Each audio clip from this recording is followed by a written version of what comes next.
रघुनाथस्य शतकोटिप्रविस्तरम् एकैकमक्षरं पुंसां महापातकनाशनम्। एक बाणी, एक पत्नी, एक वचनी मर्यादा पुरुषोत्तम प्रभू रामचंद्रजीचं चरित्र जीवाचं कल्याण करणारा आहे रामकथा। जीवनाची व्यथा कमी करण्यासाठी रामकथा, प्रपंचामधील सर्व प्रश्नांची उत्तर आहे रामकथा। संसारात तापलेल्या जीवाला शांती प्राप्त करून देणारी आहे तर रामकथा जीवनामधील दुःखाच्या वजावाकीचं एकमेव साधन आहे। असे ही सुरस अवीट पवित्र गोड श्रीराम कथा। आज श्रीराम कथेचा 5वा दिवस। गेली 4 दिवस तुम्ही आम्ही सर्व रामकथा चिंतन करण्याच्या संबंधाने एकत्रित आलेलो।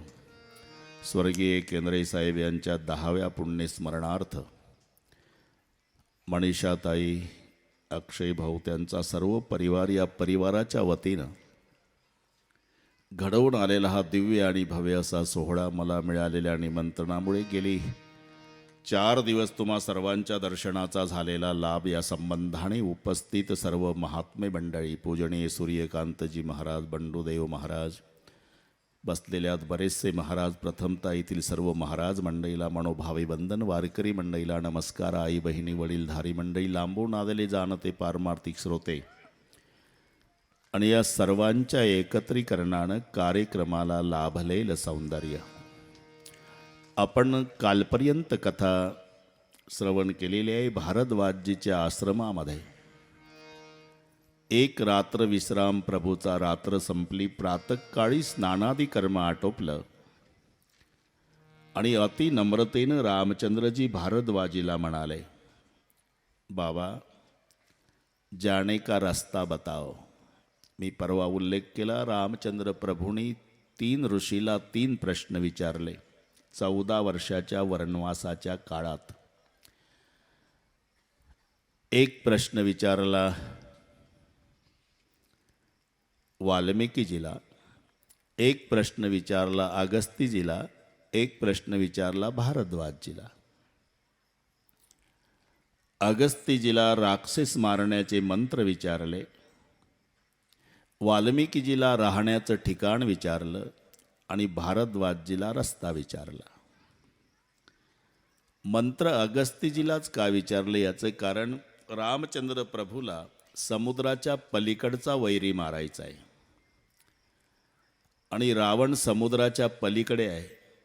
समुद्राच्या पलीकडचा वैरी मारण्यासाठी समुद्र पिऊन टाकण्याची ताकद ज्या महात्म्यात आहे, मंत्र त्याला विचारले।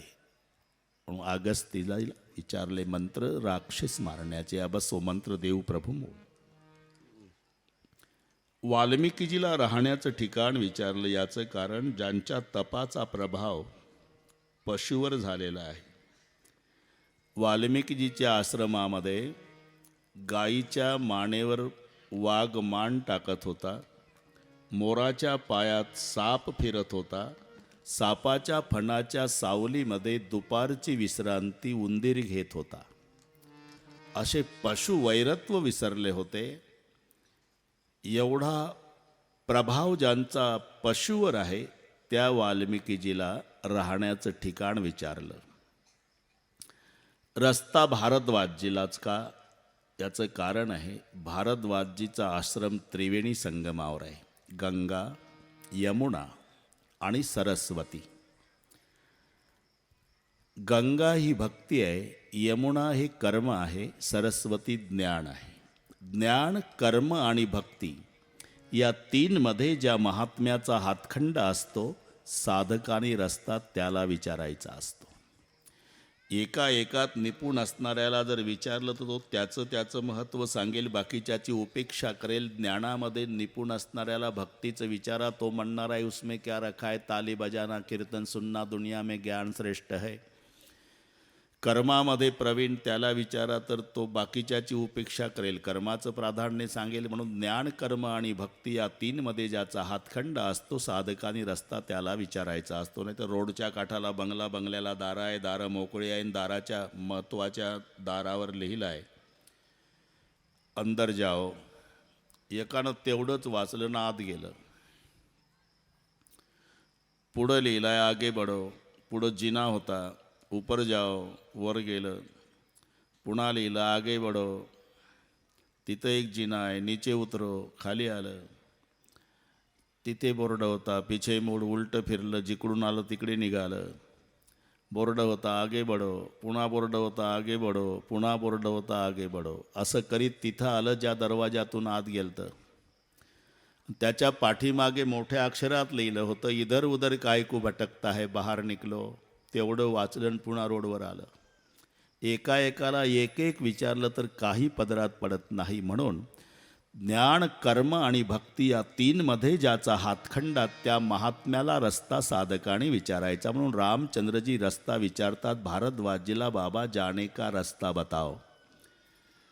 भारद्वाजींनी आपल्या शिष्यांना आवाज दिला. सगळे शिष्य पडत आले. सांगितलं बाकीचे अभ्यास करा, 4 थांबा. मुनी बटू 4 संगत बदीने, जीन बहु जन्म सुकृत तब कीने. करी प्रणाम ऋषी आये सुपाई, प्रमुदित हृदय चले रघुराई. 4 शिष्य, 4 शिष्यच का? 4 शिष्य हे 4 वेदाचं प्रतीक आहे. कोणताही महात्मा, कोणताही ऋषी, कोणताही साधू, कोणताही संत रस्ता सांगेल तो वैदिक रस्ता. वेदमार्गे मुनी गेले, त्याची मार्गे चालेलो. वैदिक. आता पदरचे बरेच रस्ते झाले बंडू देवा. कोणी उट्टन परमार्थात आपलं स्वतंत्र दुकान मांडटन. पुन्हा सांगतं यही पंथ श्रेष्ठ है. वैदिक रस्ता. 4 शिष्य 4 वेदाचं प्रतीक आहे. ग्राम निकट जब निकसई जाई, देखई दर्श नारी नर धाई. होई सनात जन्म फलु पाई, फिरई दुखित मन संग पठाई. खूप दूरपर्यंत आल्यानंतर रामचंद्र प्रभूंनी तिघाला वापस केलं, गुहक आणि 4 शिष्य. जाओ अपना संसार देखो.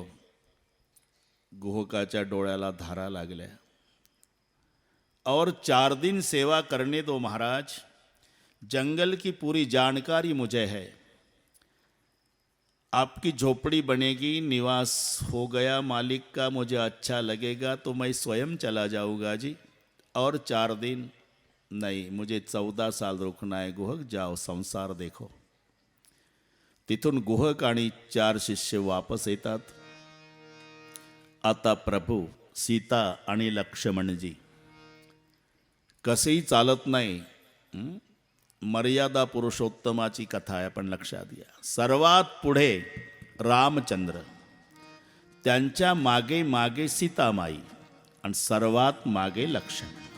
आगे राम लखन पासे, आगे राम लखन पासे. आगे राम लखन मुनि पाछे, आगे राम लखन मुनि पाछे. आपस बेश विराजत कासे, तापस बेश विराजत कासे. तापस बेश विराजत कासे, तापस बेश विराजत कासे.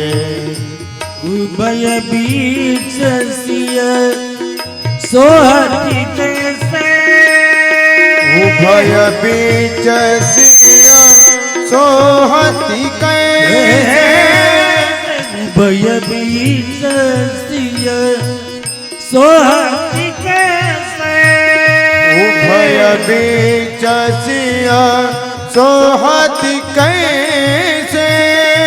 ब्रह्म जीव बिच माया जैसे, ब्रह्म जीव बीच माया जैसे. ब्रह्म जीव बिच माया जैसे. आगे राम लखन बेस विराजत कासे आगे राम लखन मुनि पाछे तापस बेच विराजत कासे आगे राम, सर्वात पुढे रामचंद्र आहे, त्यांच्या मागे सीतामाई. आपल्या प्रभूच्या पाऊलखुणा आपल्या पावलानं तुडवल्या जाऊ नये म्हणून 2 पाऊलखुणाच्या मध्ये पावलं टाकत सीतामाता. पण लक्ष्मणाला 4 पाऊलखुणा चुकवायच्या आहे. आज पहिला दिवस पायी चालण्याचा आणि लक्ष्मणाच्या लक्षात सुमित्रा माईचे शब्द आले. पाया पडून आला होता, आजपासून तुझी आई सीता, तुझा पिता राम. माझी आई म्हणाली हे माझे मायबाप आहे. मग माझ्या मायबापाच्या पाऊलखुणा माझ्या पावलानं तुडवल्या जाऊ नये म्हणून 4 पाऊलखुणा चुकवायच्या. कभी दाये कभी बाये, कधी उजव्या भागानं चालतो लक्ष्मण, कधी डाव्या भागानं. हा लौकिक भाग झाला. त्याच्यात आध्यात्मिक बारकावा. राम ब्रह्म आहे, सीता माया आहे, लक्ष्मण जीव आहे. जीव ब्रह्म दर्शनासाठी आतुरलेला आहे आणि ब्रह्म इतकं जवळ आहे, इतकं जवळ आहे, फक्त मध्ये मायेचा पडदा आहे म्हणून जीवाला ब्रह्माचं दर्शन नाही. इतकं जवळ. समर्थ रामदास स्वामीच्या भाषेत चित्रासी वाटे मज भिंत दावा, गंधासी वाटे मज वास लावा, तरंग मागे तृषार्थ पाणी, तैसेची ब्रह्मी चुकले ती प्राणी. जय जय रघुवीर समर्थ. इतकं सुंदर, साध्या भोळ्याच्या गळी उतरेल अशी भाषा. चित्रासी वाटे मज भिंत दावा. चित्र भिंतीवरच, पण त्याला वाटतं भिंत बघावी. गंधासी वाटे मज वास लावा. गंध म्हणजेच वास आहे. तरंग मागे तृषार्थ पाणी. पाण्यावरचे तरंग पाणीच आहे बस. तैसेची ब्रह्मी चुकले ती प्राणी. मुझको तू क्या ढूंढे बंदे, मैं तो तेरे पास में. ना मैं मस्जिद ना मैं मंदिर, ना कभी कैलाश में. हरि देखन मैं गया पहुंचा हरिद्वार, पग थके हरि ना मिला, हरि था मेरे द्वार. मैंने सोचा था हरि बाहर है, हरि था हृदय माही. आड़ी ताटी कपट की तात दिखावत नाही. बस मध्ये मायेचा पडदा असल्यामुळे जीवाला ब्रह्माचं दर्शन नाही. लक्ष्मण जीव आहे, सीता माया आहे, राम ब्रह्म आहे. जीवामध्ये माया बाजूला करण्याचं सामर्थ्य नाही, पण स्वतः बाजूला होण्याचं स्वातंत्र्य आहे. म्हणून लक्ष्मणजी म्हणत नाही वहिनी व्हा बाजूला, दादा दिसत नाही, स्वतःच जातो बाजूला. कभी दाये कभी बाये. बस हा चालण्यातला बारकावा लक्षात घ्या. प्रभूच्या मागे मागे सीता. आता सारखे चालत नव्हते बंडूदेवा, आता दोघंही सोबत चालतात.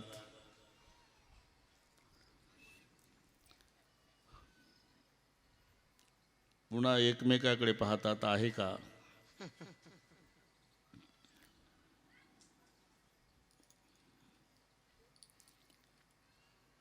इकडचं नाही माहिती, पण नागपूरकडचं सांगतो बुवा.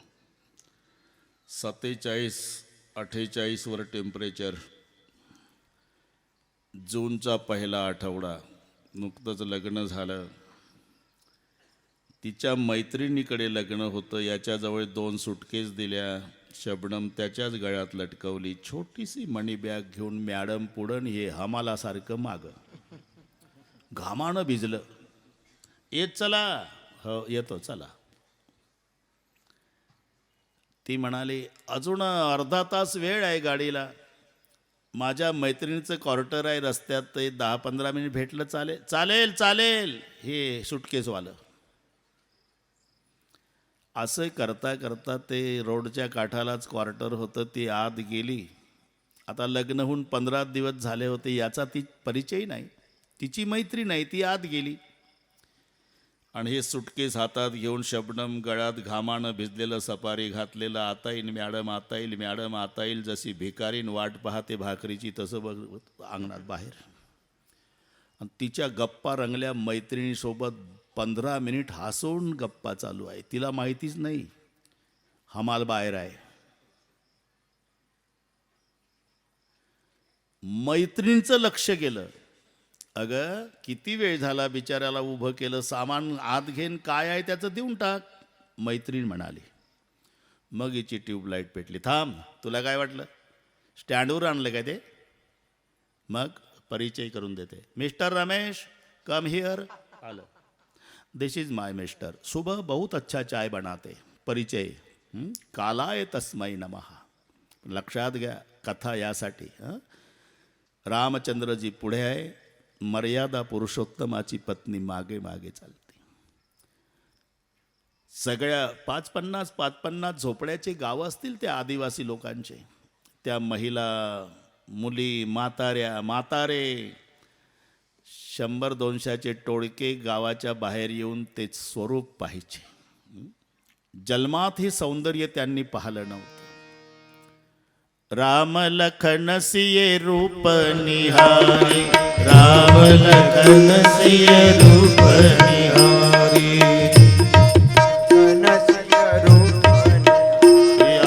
राम लखन सिय रूप कैस प्रेम ग्राम नर नारी, कैस प्रेम ग्राम नर नारी. राम लखन सिय रूप निहारी, राम लखन सिय रूप निहारी. कैस प्रेम ग्राम नर नारी, कैस प्रेम राम नर नारी. राम लखन सिय रूप निहारी, राम लखन सिय रूप निहारी. देखी तुम्हारू कहम सकी कैसे, जिन पठाए बन बालक ऐसे. देवी तू कही सकी कैसे, जिन पठये बन बालक कैसे. देवी तुम्हारू कही सकी कैसे, जिन पठाए बन बालक ऐसे. जिन पठये बन बालक कैसे. राम लखन सिय रूप निहारी, राम लखन सिय रूप निहारी. कैस प्रेम ग्राम नर नारी, कैस प्रेम राम नर नारी. राम लखन सिय रूप निहारी, राम लखन सिय रूप निहारी. त्या भिल्लिनींची ही चर्चा आहे. राम लखन सिये रूप निहारी, कैस प्रेम ग्राम नर नारी. त्यातल्या काही चर्चा करायच्या. केवढे निर्दयी मायबाप असतील ग यांचे. एवढे सुकुमार लेकर जंगलात पाठवले. ते पितू मातू कही सके कैसे, जिन पठये बन बालक ऐसे. एक म्हातारी भिल्लीन मान हलवत आली. पोरी हो, बरं केलं यांच्या मायबापानं जंगलात हाकललं. एक कहई भल भूपती कीना, लोयन लाय उदर सहमदीना. याच्या बापानं वनवासात हाकललं नसतं तर आपल्या डोळ्याला याचं दर्शन झालं असतं का? योग्याच्या ध्यानाला येत नाही हा. ही बिल्लिनींची चर्चा. सीतामाई थकलेल्या दिसल्या, कारण राम लक्ष्मणाला सवय झाली होती पायी चालण्याची. विश्वामित्रासोबत अयोध्या ते मिथिला असा प्रवास राम लक्ष्मणाने पायी केल्याचा उल्लेख रामायणात आहे. पण सीतामाईच्या जीवनातला पहिला दिवस आहे पायी चालण्याचा. थकून गेल्या. मग निर्णय घेतला, एका वृक्षाखाली तिघही थांबले. प्रभूला तहान लागली. सीतामाई म्हणाल्या, लक्ष्मणजी आज पाणी आणायची सेवा मी करते.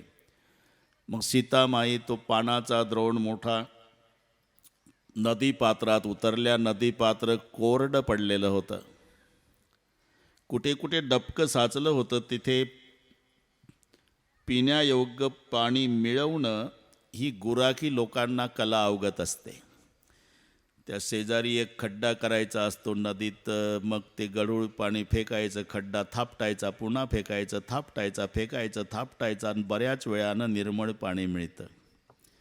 सीतामाईच्या जीवनातला पहिला प्रसंग आहे. खड्डा केला, थापटला, फेकलं पाणी, गढूळ, थापटला, पुन्हा फेकलं, गढूळ, थापटला, फेकलं, गढूळ पाणी काही निर्मळ होईना. बराच वेळ एक म्हातारी भिल्लीन डोक्यावरती लाकडाची मोळी घेऊन आलेली. तिनं नदीपात्रात ती मोळी उभी केली आणि सीतामाईला विचारलं, कौन हो बेटी?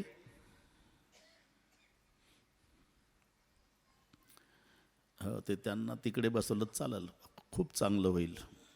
कालपासून झोपा चालल्या त्या. ते नाहीच म्हणणार आहे, मला माहिती आहे. ती लोक ऐकणार नाही. मी झोपतच नाही म्हणतात. डोळे मिटून ऐकतो. अरे उघडे ठेवून काय पाप लागतं का मग? बरं, फंड सीटला येतं. हे पहा, 10,000 लोक असू द्या, पण श्रोत्याच्या दृष्टीनं पुढचे 10 महत्त्वाचे असतात. कारण 3 तास त्यांच्या चेहऱ्याकडे पाहून कथा सांगायची असते. असे 2-3 आणून बसवले ना ताईनं, तर कोटीनं खर्च करू द्या, कोणताही बुवा आणा भारतातला, तरी त्याचं वाटोळच होईल. बस असे 4-5च पाहिजे बस. आणि पुन्हा मोबाईल चालला. काय मोदी साहेबासोबत बोलतात का कोणास माहिती या वयात? नाही, मोबाईलही होता अजून. ते तुम्ही इथे फंड शीटला तुम्ही ते आसन टाकलेलं आहे ना, तुम्ही इथे माझ्या समोर बसा. मी सांगतो श्रोते कोण आहे. पापणी हलवा